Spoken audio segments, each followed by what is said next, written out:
What up, everybody? This is Jack Slater, the one, the only. Ta-da! And we're coming back. Yeah, we're gonna take you back. Do. Fantastic Four.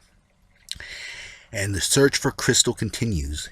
Johnny Storm has been searching for Crystal. She left all of a sudden. She's gone. Poof. And Johnny is on a quest. And of course, Reed, Thing, and the Invisible Woman, Sue Storm, is following. But at this time, she's known as the Invisible Girl. And of course, this leads them to good old Mexico, where they get into a wee bit of trouble with an Air Force. Whose Air Force is it? Who's pulling the strings? We'll find out in a little bit. Now, of course, Johnny is the first one. Since he's a hothead, he runs into some trouble. And he's taking out these jets with the greatest of ease, trying to make sure that no one gets killed, of course. And Johnny has nothing but Crystal on the brain. He has nothing but Crystal. Crystal. Has to find her. He doesn't care how many jets he has to go through. But at this time, Crystal thinks that she's this far out princess from the Azteca times. So Crystal's been basically brainwashed. And we're trying to figure out why. And at this time, of course, he hugs her, and all of a sudden, Crystal just backslaps him. I mean, literally, feel the pimp hand. Johnny is wondering what the hell is going on. What is going on with him? What is going on with her? And of course, the people are mad. They're throwing rocks and this and that, protecting their quote-unquote princess. And Johnny is wondering why everything's topsy-turvy. Of course, Crystal does attack him. Since she does control the elements, she uses her powers, fires a bit of water at him, puts him out. And this is the man pulling the strings, Diablo. Yes, this is actually an enemy of Charles Xavier, the man who crippled him, by the way. Just, a little comic book knowledge. And he's an alchemist. He uses his quote-unquote magic, just potions and stuff like that. And he's taking control of this country. Basically, the head general, he's enslaved, and he's made himself right at home here. And of course, he's taking control of Lockjaw because Lockjaw is with Crystal and he's holding Crystal hostage. So Lockjaw basically kind of has to do what he says.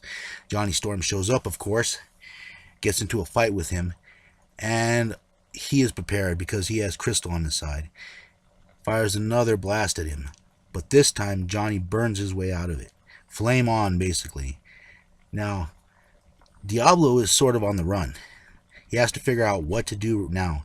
He has to get control of Crystal because he's basically holding all the cards at this point. But Johnny is having none of that. Johnny is on a quest to get his love back. The love of his life right now. And of course, Diablo is quote-unquote on the ropes, but knowing any comic book villain, they always seem to have a plan. And of course, the citizens start attacking. Reed tries to round them up without hurting them. And this puts Reed in danger, but not really. Of course, the Thing, being the Thing, finds Diablo and gives him the clobbering speech. Gets attacked by Lockjaw. And Thing doesn't want to hurt Lockjaw, but Lockjaw has no choice at this matter because Crystal's being held hostage. Now, Sue is sort of realizing what's going on. They follow him up to the temple, and the potion starts to wear off. Crystal becomes herself. Now, this sends Diablo spinning, wondering what to do next, trying to figure out what his next step is.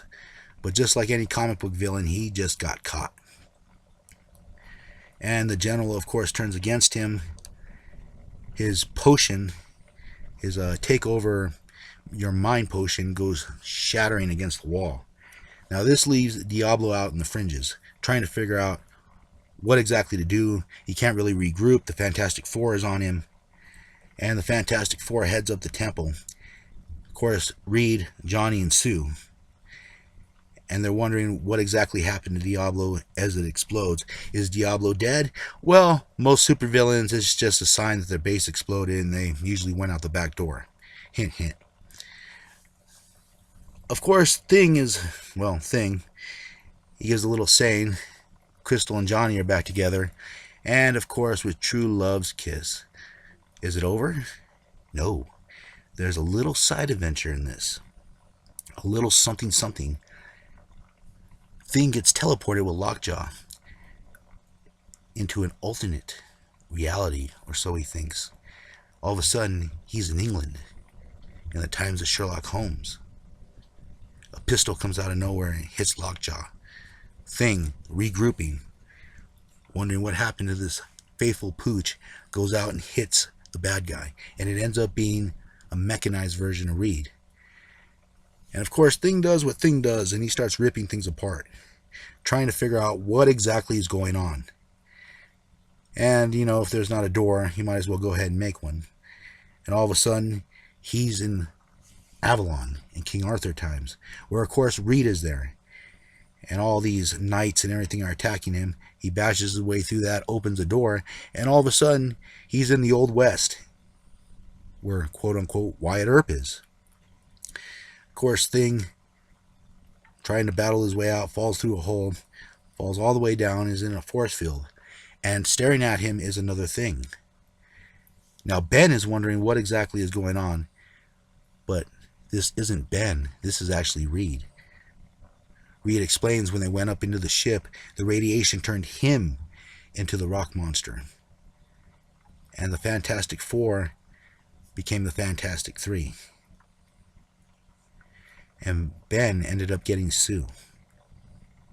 And Reed became the rock monster and hid himself from the world, never wanting to be a member of the Fantastic Four, alone. And Thing gets teleported back, thinking that his life isn't that bad, and the decisions that he made, and that he may be a stronger man than Reed is. But that's up for you to decide, and as always, I'll catch you on the flip side. Yeah!